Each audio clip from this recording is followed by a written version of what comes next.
Bonjour et bienvenue sur cette vidéo de présentation où je vais vous présenter Why-You-Know-Host.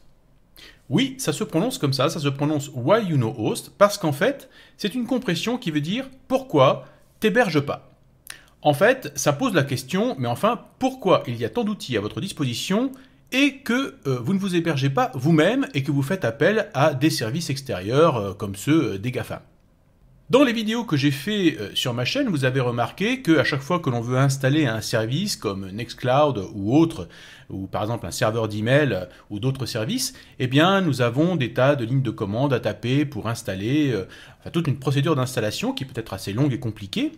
Et donc la question que se sont posées les développeurs de Why-You-Know-Host, c'est mais pourquoi ne pas rendre ça plus simple et ne pas écrire nous-mêmes les scripts de façon à ce que les gens n'aient plus qu'à cliquer sur installer et ça installera tous les services dont ils ont besoin sur leur serveur.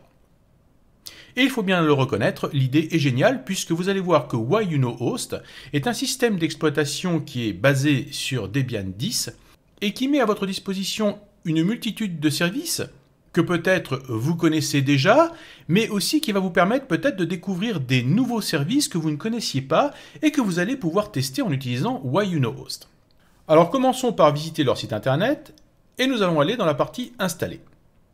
Et là vous allez constater que Why-You-Know-Host peut être installé sur plein de systèmes différents. Ça peut être une machine virtuelle, un Raspberry Pi, une carte équipée d'un processeur ARM ou un ordinateur standard. Vous pouvez même l'installer sur un serveur dédié ou même sur un Docker. Donc vous avez de multiples possibilités pour installer votre Why-You-Know-Host. Donc nous allons imaginer par exemple que vous avez un vieil ordinateur qui traîne dans un placard et qui ne sert plus à rien et vous voulez l'utiliser pour installer Why-You-Know-Host. Eh bien vous allez cliquer sur un ordinateur standard et là vous voyez qu'on vous explique que Why-You-Know-Host en fait n'a pas besoin de beaucoup de puissance. 256 mégas de mémoire RAM minimum, c'est vraiment très peu. On vous précise aussi qu'il faut quand même un débit assez important en débit montant. Donc si vous avez une connexion de type ADSL, ça va être un petit peu compliqué pour une connexion qui vient de l'Internet. Ça va bien fonctionner sur le réseau local, mais si vous voulez accéder depuis l'extérieur, depuis Internet, si vous avez un débit montant qui est un peu faible, et c'est le cas souvent de la DSL, eh bien ça risque d'être un petit peu lent. Surtout si vous êtes plusieurs personnes simultanées à accéder à votre serveur. Donc comme tous les systèmes auto-hébergés, c'est souvent préférable d'avoir de la fibre optique, ce qui est en train d'ailleurs de se généraliser en France. Mais bon, vous pouvez toujours essayer avec de la DSL et voir ce que ça donne. Ensuite, eh bien, il vous faut simplement une clé USB, et puis eh bien, la procédure est la même que pour tous les systèmes que l'on veut installer sur un ordinateur, que ce soit une distribution de Linux ou que ce soit un système de serveur quelconque ou une application. Eh bien, il faut télécharger donc l'image ISO de You-Know-Host, et puis ensuite flasher cette image ISO sur une clé USB, et enfin démarrer la machine pour installer You-Know-Host. Donc je ne vais pas vous faire l'affront de vous montrer l'installation de You-Know-Host parce que c'est tellement simple qu'un enfant de 10 ans pourrait le faire.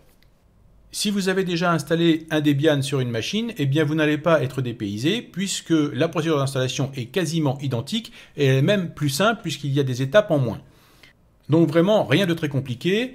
La seule chose qui vous sera demandée à la post-installation, eh bien c'est tout d'abord un nom de domaine que vous aurez acheté précédemment, et que vous aurez bien sûr redirigé sur votre adresse IP publique, et un mot de passe administrateur afin de pouvoir administrer Why-You-Know-Host.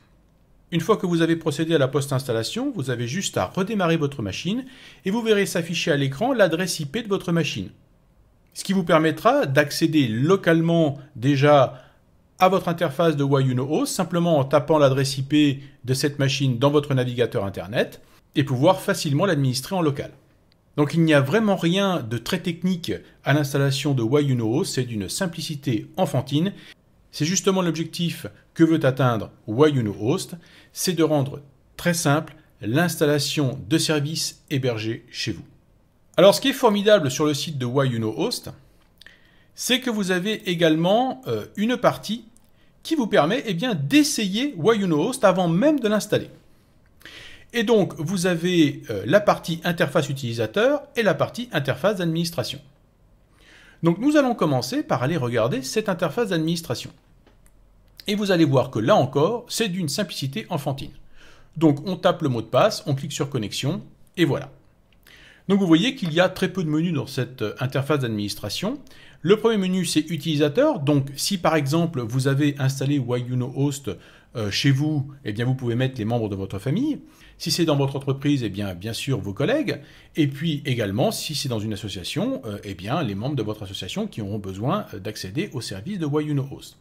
Donc là, rien de compliqué. Vous voyez que c'est très épuré comme interface. Il y a très peu de boutons, très peu de choses, donc ça reste très clair. Les domaines, eh bien là, ce sont le ou les noms de domaine que vous avez achetés et qui vont être redirigés donc sur votre serveur. Ici, c'est un nom de domaine de démonstration, bien sûr, qu'ils ont utilisé. Donc, vous devrez mettre, vous, votre nom de domaine au moment de l'installation. Ensuite, il y a les applications. Et là, vous voyez qu'il y a déjà des applications qui ont été installées dans la version de démonstration. Et vous allez voir que si vous voulez installer une nouvelle application, eh bien, vous cliquez sur « Installer ». Et vous avez une multitude d'applications et de services qui sont classés par catégorie. Imaginons par exemple que vous vouliez installer un Nextcloud sur votre serveur. Eh bien vous cliquez ici sur Synchronisation et regardez, ici vous avez Nextcloud. Vous avez juste à cliquer sur Installer et ensuite simplement remplir quelques informations avant l'installation. Donc vous voyez qu'il y a très peu d'informations ici à saisir avant d'installer Nextcloud. C'est très simple, et ensuite tout ce que vous avez à faire c'est cliquer sur installer, et le script va se lancer et va tout paramétrer pour vous, vous n'avez besoin de rien faire en particulier. Donc là encore, c'est d'une simplicité enfantine. Cependant, je vous conseille de bien tout lire avant de cliquer sur le bouton installer, en particulier les petits commentaires qui sont souvent mis en dessous des paramètres et qui vont vous expliquer certains cas particuliers à chaque fois que vous voulez installer un service. Ça vous évitera de faire des erreurs, donc faites attention de bien lire tous les petits commentaires qui sont indiqués, de façon à bien remplir les données avant de cliquer sur le bouton Installer. Bien, continuons notre exploration de la partie administration. Ici, vous avez la possibilité de mettre à jour le système. Donc tout d'abord, c'est la mise à jour du système, c'est-à-dire entre autres ici Debian 10, puisque Whyunohost est basé sur Debian 10 et il est en version 4. Et puis également, eh bien, la mise à jour de toutes les applications. Donc s'il y a une nouvelle version, par exemple, de Nextcloud, eh bien, cette application sera mise à jour automatiquement pour vous. Donc là encore, extrêmement simple. Ensuite, nous allons aller dans la partie services. Ici, vous allez trouver une multitude de services qui permettent le bon fonctionnement de Whyunohost. Comme par exemple, ici, vous avez Fail2Ban qui protège contre les attaques de brute force. Vous avez également des bases de données comme MongoDB ou MySQL qui peuvent être utilisées par exemple par Nextcloud ou Nginx qui permet donc d'héberger des sites internet, donc entre autres comme Nextcloud.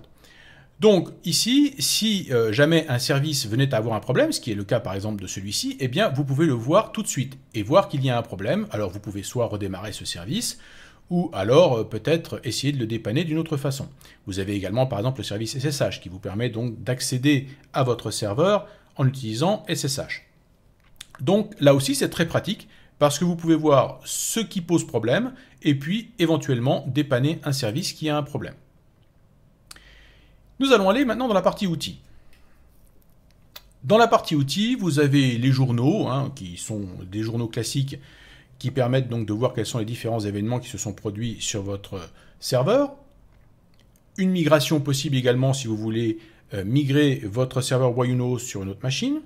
Mais le plus intéressant, c'est certainement le pare-feu qui, lui, va permettre donc d'ouvrir les ports qui sont nécessaires au bon fonctionnement des services qui sont installés sur Whyunohost. Donc si vous avez besoin d'ouvrir d'autres ports pour des services particuliers que vous auriez installés, eh bien c'est possible. Vous pouvez également enlever des ports qui ne seraient peut-être pas utiles pour certains services que vous avez installés. Donc bien sûr, ces ports doivent être également ouverts sur votre routeur à la maison, donc votre box. Sinon, ça ne va pas fonctionner. Et c'est là où on arrive en fait à la partie intéressante, qui est la partie diagnostic. Alors je ne vais pas cliquer dessus parce que ça prend pas mal de temps, mais diagnostic en fait va vous permettre d'avoir une liste des choses qui ne vont pas. Et si par exemple vous avez oublié d'ouvrir des ports, comme par exemple le port 80 sur votre pare-feu, eh bien diagnostic va vous le dire, et va vous dire attention, le port 80 n'est pas accessible. Donc c'est très intéressant diagnostic pour pouvoir justement dépanner votre serveur et voir là où vous avez fait une erreur, entre autres par exemple avoir oublié d'ouvrir un port. Donc là encore, c'est enfantin, c'est très assisté, et ça vous permet très facilement de vous dépanner. Et enfin, vous avez la possibilité de faire une sauvegarde de whyouKnowHost en cas de problème pour pouvoir restaurer votre serveur. Donc vraiment, on ne peut pas faire plus simple. Bien, maintenant que nous avons vu à quoi ressemble l'interface d'administration, allons voir à quoi ressemble l'interface utilisateur. Donc l'utilisateur va taper le nom de domaine de votre serveur whyouKnowHost sur son navigateur et va donc tomber sur cette page qui lui demande de s'identifier. Il va cliquer sur connexion et il va tomber sur cette très jolie page colorée où chaque service est représenté par une tuile de couleur. Là encore, très très simple. Et vous voyez que donc sur ce serveur, il y a déjà plein de services qui ont été installés. Et si par exemple, eh bien, vous avez installé sur votre serveur Nextcloud, l'utilisateur a juste à cliquer sur Nextcloud pour accéder à ce service. Et voilà, il se retrouve sur Nextcloud. Et par exemple, si vous avez installé un service d'email, eh bien ici vous voyez qu'on a Roundcube qui a été installé. On clique sur Roundcube et vous voilà sur votre serveur d'email. Donc vous le voyez, whyouKnowHost est vraiment très simple à installer, à administrer et à utiliser. Je rappelle que whyouKnowHost est développé par des bénévoles, qu'il est libre et open source. Donc si vous décidez d'utiliser whyouKnowHost chez vous, dans votre entreprise ou dans votre association, je vous invite à aller sur leur site internet, à aller en bas de la page et à cliquer sur faire un don pour les aider à continuer de développer cet outil formidable qu'est whyouKnowHost. Avec whyouKnowHost, vous n'avez vraiment aucune excuse de ne pas vous auto-héberger. Il est temps de se dégoogliser ou de se dégafamiser, selon le terme que vous voulez choisir. Mais aujourd'hui, avec tous les outils qui nous sont proposés par tous ces bénévoles qui font des applications absolument formidables, eh bien, il n'y a absolument plus aucune excuse pour ne pas s'auto-héberger. Donc, merci à eux pour ce formidable outil qui est mis à notre disposition gratuitement. Et je souhaite longue vie à whyouKnowHost. Voilà, j'espère que vous avez aimé cette vidéo et je vous dis à très bientôt pour d'autres vidéos.